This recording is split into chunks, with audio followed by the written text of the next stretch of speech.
ডার্বিতে স্তাদিও Wanda metropolitan স্টেডিয়ামে সবকিছু ঠিকঠাক, তবে যত বিপত্তি বাধে ম্যাচে রিয়াল মাদ্রিদ লিড নেওয়ার পর ৬৫ মিনিটে ভিনিসিয়াস জুনিয়রের পাস থেকে গোল করে নিষ্প্রাণ ম্যাচে প্রাণ ফেরান এডার মিলিতাও। আর সেই গোলের উদযাপন করতে গিয়ে অ্যাটলেটিকো মাদ্রিদের সমর্থকদের রোষানলে পড়েন রিয়াল মাদ্রিদ গোলরক্ষক থিবো কোর্তোয়া। অথচ এই অ্যাটলেটিকো মাদ্রিদের হয়ে ৩ মৌসুম খেলেছিলেন বেলজিয়ান এই গোলরক্ষক।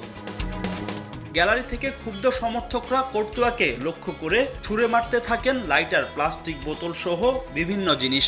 অনাকাঙ্ক্ষিত এই ঘটনায় দু দলের ফুটবলারদের উঠিয়ে নেন রেফারি। সমর্থকদের শান্ত করতে গ্যালারিতে ছুটে যান অ্যাটলেটিকো মাদ্রিদের কোচ দিয়াগো সিমিওনে সহ বেশ কয়েকজন ফুটবলার। ১৫ মিনিট বন্ধ থাকে খেলা। পরে পরিবেশ শান্ত হলে আবারও শুরু হয় ম্যাচ। লিড বাড়াতে অ্যাটলেটিকোর ডিফেন্সে বেশ কয়েকবার আক্রমণ চালায় ভিনি এনরিকরা, তবে জন ওব্লাকের দৃঢ়তায় গোল পায়নি লস ব্লাঙ্কো।